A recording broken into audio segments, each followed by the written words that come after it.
Hi, Jessica. Hi, Lisa. Hello out there. Welcome to Hearth Talks.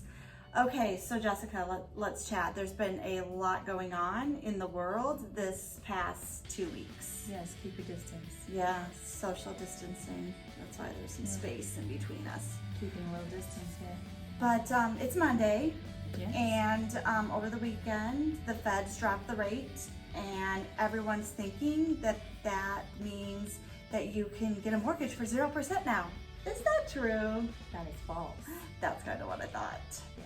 So what should people know if they are thinking about refinancing during this time?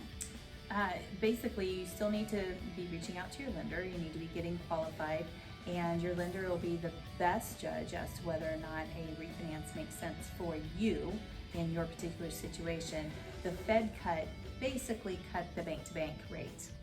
It didn't cut the mortgage rates. So banks lend to other banks? They do. Okay, that's good to know. Not everybody knows that, I think. Right. I think when they just hear a rate cut, they're just thinking that they can get a loan for 0%. Car loan, credit card, maybe your HELOC, it affects those kind of things. When you're talking mortgages, we're thinking more like mortgage-backed securities, your 10-year, bond. Those things affect mortgage rates. So when you're wanting to refinance, what do you look at? Like if you're looking at your current rate, when is it worth it to go ahead and do a refinance? That's a really tough answer. It's a lot more complicated than just rate, because if I drop someone, say 0.5%, but they don't owe very much, their difference in payment might only be $20 a month.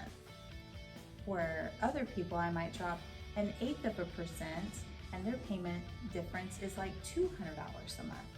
So it's really going to be very individualized as to whether or not it makes sense to refinance now or not. Okay, that's really good information to share.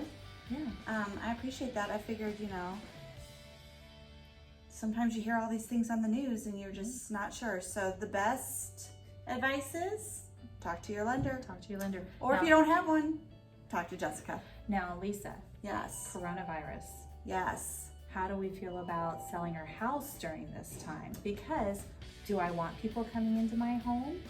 I think it depends on the situation. If you don't necessarily have to sell your home right now, maybe stop and kind of think about things. But obviously, if you're getting a job transfer and you have to sell your house because you're moving to a whole new city, then selling your house might, be of vital importance. So one of the things that I can do as a real estate agent, or a lot of real estate agents can do, is, for example, here in our area, agents schedule showings through a company called Showing Time, and we can run reports. So if I want to look at a certain zip code and run a report in a certain price range in that zip code to see how many showings are happening on a daily basis or on a weekly basis, I can run that and then do it again in 2 weeks, and then maybe again in another 2 weeks to see our showings dropping off. Obviously, if showings are dropping off, then your buyers aren't out there looking for houses.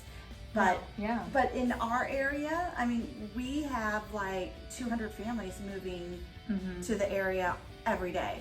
Now, I can do almost my entire job remotely and never ever face-to-face with my clients. I obviously can face-to-face on phone chat, email chat, I can do Zoom meetings, I can do WebEx meetings, I can do all kinds of meetings. Yes. Are you in the same boat? Can you do a virtual tour? How does that work for you? So I have done virtual tours. I had clients, for example, out of the state where there was some houses that they, because I set them up on an email receivership list where houses that hit their criteria, hit the market, or have a price reduction, they are instantly sent an email. And so there were some times where they saw houses that they were interested in, and I went and FaceTimed and did it. So at least it gave them an idea if it's something they wanted to see. And then they did made plans in a couple weeks after that where they came into town, and we did have to go see them.